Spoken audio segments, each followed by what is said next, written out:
Roasted chicken biryani ഉണ്ടാക്കുന്നതിനായി 1/2 kilo chicken എടുത്തിട്ടുണ്ട്. അതിലേക്ക് 1 ടീസ്പൂൺ വീതം മഞ്ഞൾപ്പൊടി, സാദാ മുളക് പൊടി, കാശ്മീരി മുളക് പൊടി, ഗരം മസാല, കുരുമുളക് പൊടി, ആവശ്യത്തിന് ഉപ്പ്, 2-3 ടേബിൾ സ്പൂൺ തൈര് എന്നിവ ചേർത്ത് നന്നായി ഇളക്കി ക്രസ്റ്റ് ചെയ്യാനായിട്ട് ഫ്രിഡ്ജിൽ വെക്കാം.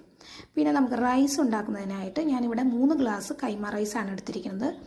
റൈസ് നമ്മൾ വെള്ളം വാർത്ത് കളയുന്നില്ല, അത് വെള്ളത്തിൽ അതിൽ തന്നെ വേവിക്കുകയാണ്. അപ്പോൾ നമ്മൾ എത്ര ഗ്ലാസ് അരി എടുക്കുന്നത് അതിൻ്റെ ഇരട്ടി വെള്ളം എടുക്കണം. അപ്പോൾ 3 ഗ്ലാസ് അരിക്ക് 6 ഗ്ലാസ് വെള്ളം എടുക്കണം.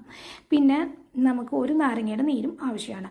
നമ്മൾ കലടുപ്പത്ത് വയ്ക്കുക, അതിലേക്ക് 1 ടേബിൾ സ്പൂൺ നെയ്യ് ഒഴിച്ച് കൊടുക്കുക. എന്നിട്ട് ഇതിനാവശ്യമായിട്ടുള്ള മസാലകൾ ഗ്രാമ്പൂ, കറുകപ്പട്ട, ഏലക്കായ, കുരുമുളക് എന്നിവയെല്ലാം ചെറുതായി ഒന്ന് റോസ്റ്റ് ചെയ്ത് വരുമ്പോൾ 6 ഗ്ലാസ് വെള്ളം ഒഴിച്ച് കൊടുത്ത് ആവശ്യത്തിന് ഉപ്പും ഈ നാരങ്ങ നീരും ഒഴിച്ച് കൊടുക്കുക. വെള്ളം തിളച്ച് വരുമ്പോൾ ഈ അരി അതിലേക്ക് ഇട്ട് കൊടുക്കുക.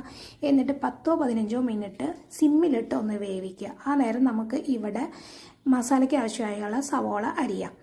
അപ്പുറത്ത് നമുക്കൊരു പാൻ അടുപ്പത്ത് വെച്ച് അതിലേക്ക് 1 ടേബിൾ സ്പൂൺ നെയ്യ് ഒഴിച്ച് കൊടുക്കുക. അതിലേക്ക് മുന്തിരി, അണ്ടിപ്പരിപ്പും നമുക്ക് വറുത്ത് കോരിയെടുക്കാം. അതിനുശേഷം കുറച്ച് ഓയിൽ ഒഴിച്ച് കൊടുത്ത് ഈ സവോള നൈസായി അരിഞ്ഞു വെച്ച സവോള എല്ലാം വഴറ്റി ഗോൾഡൻ കളർ ആവുന്നവരെ വഴറ്റി നമുക്കതെല്ലാം കോരിയെടുക്കാം. ബാക്കി വന്ന ഓയിലിലേക്ക് കുറച്ചുകൂടെ ഓയിൽ ഒഴിച്ച് കൊടുത്ത് മാറ്റി വെച്ച ചിക്കൻ പീസുകളെല്ലാം വറുത്ത് കോരിയെടുക്കാം.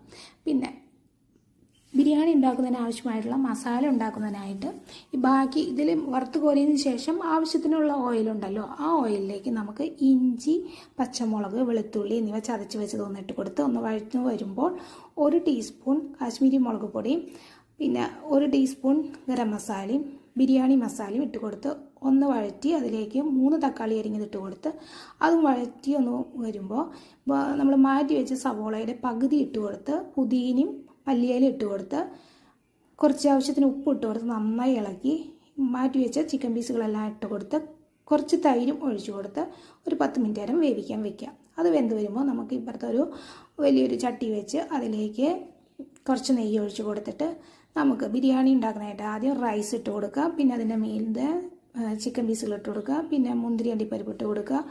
അതുപോലെ സവോള വഴറ്റി വെച്ച പകുതി മാറ്റി വെച്ച് സവോള ഉണ്ടല്ലോ അതും ഇട്ട് കൊടുക്കുക. അങ്ങനെ ലെയറായി ഇട്ട് കൊടുത്ത് നമുക്ക് മൂടി വെച്ച് ഒരു 10 മിനിറ്റ് നേരം വേവിക്കാം. അതിനുശേഷം നമുക്ക് വിളമ്പാവുന്നതാണ്. അടിപൊളിയായിട്ടുള്ള നല്ല ടേസ്റ്റി ആയിട്ടുള്ള ബിരിയാണി നമുക്ക് ലഭിക്കും.